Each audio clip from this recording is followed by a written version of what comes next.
and so honest. They'd learned to make their adjustments. They'd had their fights, and they were still singing together. And I want to tell you that God enjoyed that remark. God's the kind of God who loves that. And you know, Samson was never a true husband or man to any of those women, because they could wrap him around their little finger. And a partnership between a man and a woman in which she wears the trousers is not a godly marriage. You may go to church, you may say your prayers, but if your wife can nag until you give in for the sake of peace, that's not a godly marriage. And it happened right there at the wedding reception. Can you imagine a wedding reception when the bride cries the whole time? And wedding receptions lasted a week in the Middle East. And there are the guests, the relatives, and the friends. I like that distinction, you know. Relatives and friends. Those you have to invite and those you want to invite. And there they all were. And trying to have a good time and trying to have a great week. And trying to dance. And here was the bride in the corner. And they keep looking sideways at it. Has she cheered up yet? Whatever's wrong? And Samson said, oh, for the sake of peace, I'll tell you. A man who does that is not a good husband. He's not taking his responsibility in the sight of God properly. So you can see his relationships were haywire. And gradually that different lifestyle was whittled away, and the dedicated life was whittled away, until finally the only thing that was left of the conditions for power was the length of his hair. And he told Delilah that too. And he was absolutely right when he said, take my hair off, and that means the last remaining difference between me and the others has gone. And my power will have gone. And so we come to the sad last part of the story, where Samson had his eyes gouged out. There are cruel punishments around, you know. Did you see that an Islamic court in Pakistan has sentenced a man to have his hand amputated at the wrist joint for stealing a clock? They took Samson, they gouged his eyes out. I wonder if they bandaged them, because in Gaza they made a special open cotton cloth called gauze. I wonder if they bandaged him. And then they took bronze chains and they chained his wrists and his ankles, and a piece of string would have done now. Poor old Samson, he'd never see the sunshine again, never watch the girls go by again. And now they put him in a treadmill like a dog, like an animal. And on his hands and knees, clanking round and round, he grinds out the corn. And then when they want a bit of entertainment, they said, bring out Samson into the circus. Now, Samson, pick up that stone next to you. And Samson heaves and heaves, and he can't pick it up. Well, try that little pebble next to him.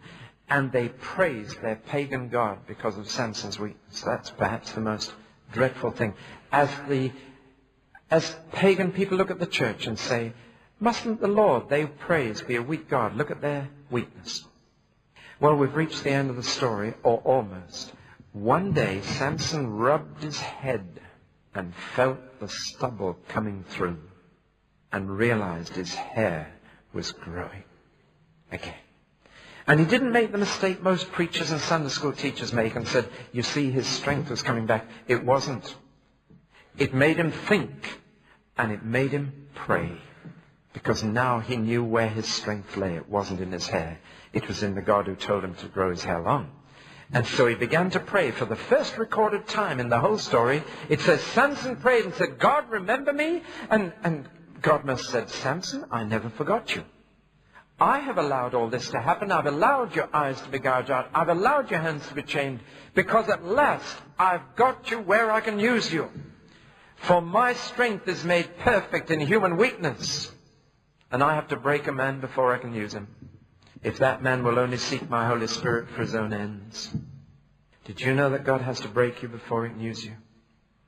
Some of you know what I'm talking about, others don't. I can't explain it to those who don't. I don't need to explain it to those who do. Dear old Jacob. Jacob walked like this because God had pulled his hip out and broken the man. From then he became a prince. God will allow amazing things to happen to you, painful things, in order to get you to the point where he can use you. And you may feel, why is a good God letting this happen to me? Why did he let my child die? Why did he let that job go? Why did he let this disaster come? Why? Because he wants to get you where he can use you. He wants your life to be fulfilled so that you don't throw it away and don't make a roundabout of it and just get on life and have a great time while you go round and get off where you got on, having thrown away your money and your life. A man once said to me, David, look at my face. And I looked at his face. He was 76 years of age when he said it. And he said, do you see anything funny with my face? Anything peculiar? Now, that's a difficult question, you know. But I looked into his face, and it was perfectly normal, straightforward. I said, no, I don't see anything unusual, Mr. Scott. And he said to me, my earliest memory in life is of my mother tying my hands with rope and tying my hands to my knees with rope on the bed. And he said, I never knew why she did that. Sorry about this noise, this platform, it's a bit creaky. He said, I never knew why she did it. And he said, years later, I asked my mother, why did you tie me up when I was a little child? And she said, well, son, you had a disease called smallpox and your face was covered with sores. And if you had scratched those, your face would have been left full of holes for life. And so she said, I tied your hands down and I bathed your face with a feather dipped in olive oil. He didn't understand at the time, but his mother wanted him to have a good face. And God will let strange things, painful things happen to you to bring you to the end of your resources that you might discover. Now let's leave the story of Samson, and in the remaining moments, look at the question, why did God direct my attention to that story when I said, how do you see the church in England? It was at the beginning of the 80s, and when he said Samson's hair is growing again, the most astonishing thing happened a few days later. I opened my daily newspaper and I found this cover. It's almost coming to bits now. It was a headline in my daily paper which said that in a time of recession when we can't even get enough money for roads or hospitals or schools, that Britain had spent a cool £2.5 million sterling, over $5 million, on a piece of canvas 5 feet wide and 4 feet high. Taxpayers' money, the most expensive painting ever bought for our National Gallery. It was a painting by Rubens, and it was a painting of the most famous haircut in history. It's called Samson and Delilah. And I thought, what a thing to be in our paper a few days after God says, Samson's hair is growing again. And that picture's gone up in the National Gallery for all to see. Well, it meant that the church in Britain was in the same condition as Samson, and I saw it. We've had visitations of the Holy Spirit in Britain from time to time, as Samson had the power of the Lord come upon him. But the church in Britain towards the end of the 1970s was blind and bound and in a treadmill and in the entertainment business. It was blind. I met every 2 to 3 months in Lambeth Palace, which is the home of the Archbishop of Canterbury. And I met with about 24 denominational leaders every 2 to 3 months. And we were there to discuss what God wanted his church to do for England. And you know, those leaders were blind. They couldn't see either the weakness of the church or the wickedness of the nation. They couldn't see it. And 6 months ago, the Lord told me to call it a day and leave that group.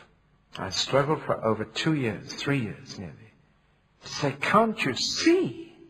Oh, but it's not so bad, David. I mean, after all, the Queen gets crowned in Westminster Abbey. And do you know, I said to the Archbishop of Canterbury, there are less than 3% Christian MPs in our House of Commons. Do you know what his reply was? Oh, he said, David, I'm in the House of Lords, and there are about 30% Christians there. And I said, there should be. It's full of bishops. And I said, the problem is that they're not where the power really lies and where the decisions are made. At least you've reduced it to one house now, and I was in the Beehive twice in my first week here, speaking to members of Parliament.